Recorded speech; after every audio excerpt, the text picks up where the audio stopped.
What if a house could hear everything ever spoken inside its walls and refuse to forget? What if memory, grief, and unfinished apologies soaked into plaster the way smoke clings to curtains? Tonight, we listen to a place that answers in whispers. This is Scary Dreamz. Old Town San Diego exhales differently after sunset. Tourists drain away. Shop signs snap dark one by one. Adobe walls keep the day's heat while marine air folds in from the bay. Street musicians case their guitars. Fry oil sweetness thins into night jasmine and damp earth. Up the slight rise, the Whaley House settles timbers contracting, glass ticking, something invisible pacing above the old courtroom. The porch lantern spills a pale honey oval over red brick steps worn soft by a century and a half of footsteps, flashbulbs, and hesitant pauses from people deciding whether to go inside after dark. Inside, the air has layers, museum polish up front, dry ledger paper in the study. In the parlor, faint cigar smoke, though the last sanctioned smoke ended decades ago. Floorboards breathe, each step exhales dust fine as flour. Portrait eyes catch ambient light and reduce you to a moving silhouette in their varnished stare. You don't feel alone. You feel observed, catalogued by the architecture itself. Docents say the Whaley House has worn many faces: family residence, general store, county courthouse, theater, schoolroom, meeting hall. But it began as a statement. In 1857, merchant Thomas Whaley imported East Coast brick to raise an elegant two-story Greek revival in what was then a rough frontier plaza. He chose ground already notorious, the site of San Diego's old gallows, where a drifter, James Yankee Jim Robinson, had swung 5 years earlier, strangling slow on a too-short drop while the town watched. Locals said Whaley laughed off the warning when he built. That laughter, they say, echoes. Life moved in. Children's shoes scuffed the hall. A store opened downstairs. Court convened in a room that now displays wedding silver. Yet the ledger of happiness never balanced. Infant Thomas Jr. died of scarlet fever. A fire wiped out store inventory. Daughter Violet's marriage collapsed publicly. Humiliation in the gossip-thick plaza drove her inward until, in 1885, she reportedly shot herself on the property and later died of the wound. Grief settled in the brick-like humidity. Visitors began reporting the oddest phenomenon of all, voices that seemed to speak from inside the walls. Almost every tourist town claims a haunted house. What makes this one different is how often its disturbances are heard as much as seen. Low exchanges, names murmured, words half caught, as if threading through lath, keyholes, chimney flues. The house whispers, one longtime caretaker told me. But it never whispers the same thing twice unless you bring something it wants. I didn't believe that until the recordings. Last winter, the Historical Association invited me to document overnight ambient sound for a preservation grant. The plan: capture a library of natural building noises so contractors wouldn't misread age-related groans as paranormal evidence. I arrived with Contact Mix, an ambisonic recorder, broadband RF sniffers, and a skeptical friend, Elena, who volunteers as an evening docent. We set gear at legal sunset, signed the lock log, and watched staff secure the last tour group out. By 10:30 p.m., only emergency lights and a scatter of recorder LEDs marked life in the house. We mapped channels: one boundary mic under the main staircase, one in Violet's bedroom, a paired stereo bar in the former courtroom, and a roving hand held for notes. Ambient temperature: 61 degrees Fahrenheit, humidity rising. We spoke each time code allowed to sync later. 11:07 p.m. footfalls slow. Deliberate descend the staircase. We are both in the parlor. The stair landing is visible and empty. The steps stop at the first floor turn. Elena mouths, "Do you hear that?"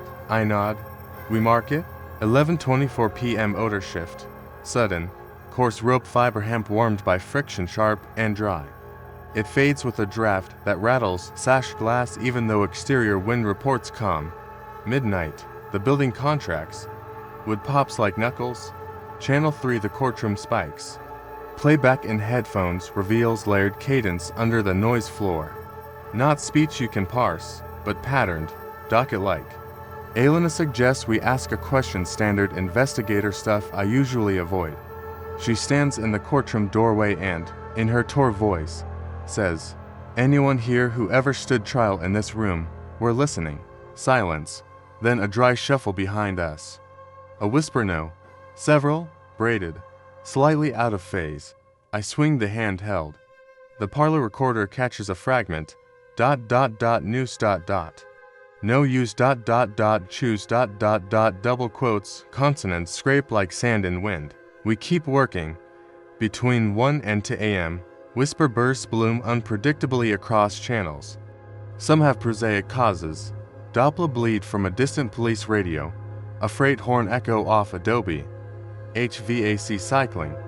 Others refuse easy file and forget, childlike humming in Violet's room while our motion sensors confirm we're downstairs. A clipped male baritone cut mid-syllable. A breathy laugh that pans hard left, as if circling the mic. To 13 a.m. power flickers. UPS holds.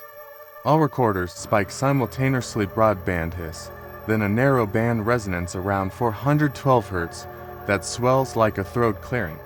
Over it, clear as a stage whisper, comes a phrase we both hear live. Whaley ... watches, we freeze. Watches tails into sibilance that doesn't fade so much as dissolve into the room tone. Hallway check.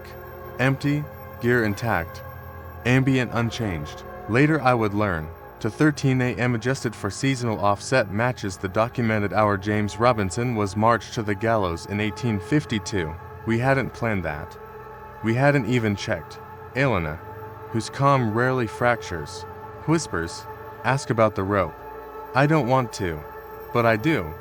James Robinson, I say toward the stairwell. Did you see the family build here over you? Response immediate. Multi-point. Wrong in a way that folds your stomach. Each channel delivers a different sensory shard. Stair mic, a long choking creak, weight on tension. Violet's room, soft, restrained weeping. Courtroom track, a male voice constricted. Syllables forced through pressure double quotes, they ... all ... see ... double quotes then. Buried a layer deeper. Something worse, my own voice, from earlier note-taking, bent by playback latency and returning from someplace else in the chain. Only it isn't repeating what I said. It's finishing it. ... what you hide. It adds. We didn't say those words. We leave the recorders running until dawn. We barely speak. At first light, we power down, sign out, and step into a plaza already bright with school groups who will spend the day hearing the tidy version of what the house has endured. Back in the lab, I isolate the 213 event. Spectrographic plots show stacked harmonics inconsistent with single-source speech, multiple vocal signatures occupying the same temporal slice, each smeared differently, as if recorded in separate acoustic spaces and folded together. When I phase invert our live commentary against the event track, bleed through of earlier room tone remains, but stamped beneath a whisper snippets of other conversations captured elsewhere in the house that night. It is as though the building sampled us, edited us, and reissued a composite reply. Layer by layer, a pattern emerges. Every time we referenced a documented tragedy, Robinson, the infant, Violet, the spectral noise narrowed, focused, and followed with a phrase pulled from our own prior remarks, but altered in tense, in subject, as if correcting us. Past meets present. Archive converses with witness. The structure itself performing call and response. At the bottom of the mix, hidden below 150 Hz, I boost a faint murmur riding HVAC rumble. Slowed and filtered, it resolves barely into language. Finish ... the sentence. Which sentence? The one I'd started about Robinson. The note Violet never completed. The prayer whispered by a parent over a fevered child. Or something else, something the house still waits to hear from every person who crosses that threshold thinking they're touring history when, in truth, they're auditioning their secrets. Here's what stays with me. The Whaley House doesn't shout. It edits. It selects scraps legal testimony, private grief, idle tourist chatter, and returns them reordered, like a conscience rearranging memory until truth leaks through the cracks. Maybe that's why people feel watched. Maybe we're being listened to, sorted, and occasionally answered. If you ever stand in that parlor after hours, lean close to the wall where the paint never quite holds. Breathe in, you may catch rope fiber, cigar ash, wet plaster, candle soot, perfume, despair. You may hear layered words assembling a question you didn't know was meant for you. And if the house whispers back using your own voice, what will it say that you never dared to?